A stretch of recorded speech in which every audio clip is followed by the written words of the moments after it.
I mean, he should be able to get every vote. And if you do that, I think you shouldn't, I mean, first of all, he's dumb enough to be able to admit it and put it out there. Yeah. And I think once you do that, you should be made an example of. Yeah. He should be stricken from his ability to vote for the award. Oh, I wonder if that'll happen. So I agree with you in terms of the perspective. He doesn't know who Aaron Rodgers is. The locker room knows who Aaron Rodgers is. And what he puts on the field is the most important in terms of making this vote. But here's the thing. When you are making this vote, we're all human beings, right? We're not robots just looking at stats and numbers.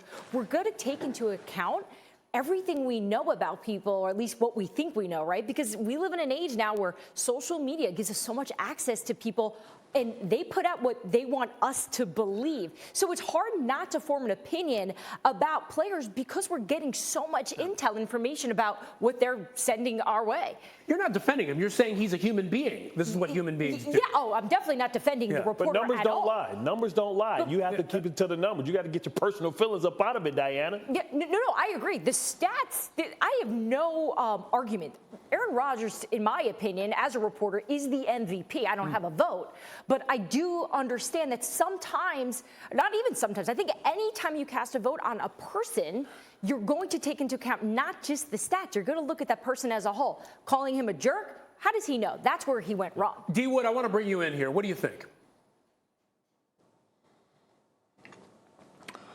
I think it's BS. And for me, I take it personally, to be honest with you, as another former athlete, because, and Bart would know this as well, the one thing about athletes, we care very much about our legacy. To me, this is what it's all about. It's about legacy.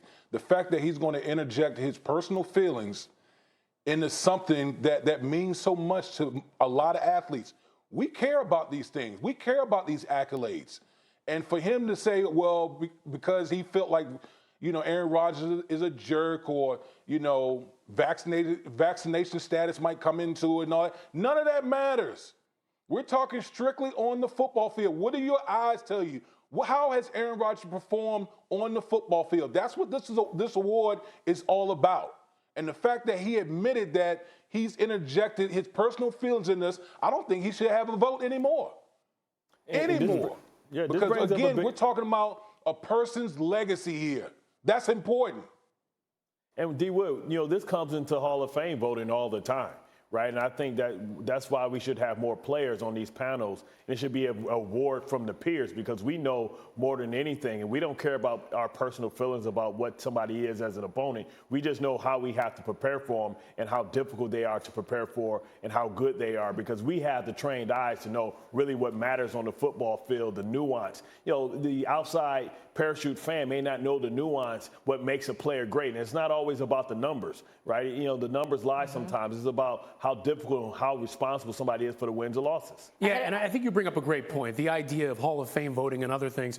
We like to think that everybody's looking just on the field, but personal biases do come into play, and that's part of the problem. And I wonder if this changes the way we look at this voting in the future. It changes the process. Absolutely. I spoke with a player yesterday, a player who won a Super Bowl, actually, about this, just trying to get a thought and opinion. And he asked the same question Bart did. He said, why aren't there more players and coaches, GMs, making these votes? Why is it up to the media? He's like, what does the media know? What do you guys know? And he wasn't getting defensive about it, but I completely understand what he's saying, because the reality is reporters don't know any of these guys. Bart, how many times have you been interviewed by a reporter? You put on a certain Well, face. the whole world thinks I'm a jerk, right? Everybody thinks I'm a jerk anyway, so I understand. But my teammates and people that work with me understand who the real person is. You understand that you're always guarded as an athlete when you're on the football field, when you're in the locker room. You don't let let it down.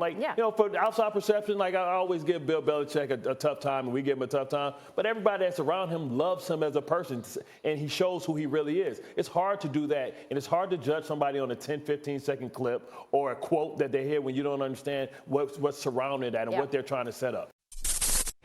Thanks for watching ESPN on YouTube. For live streaming, sports, and premium content, subscribe to ESPN+.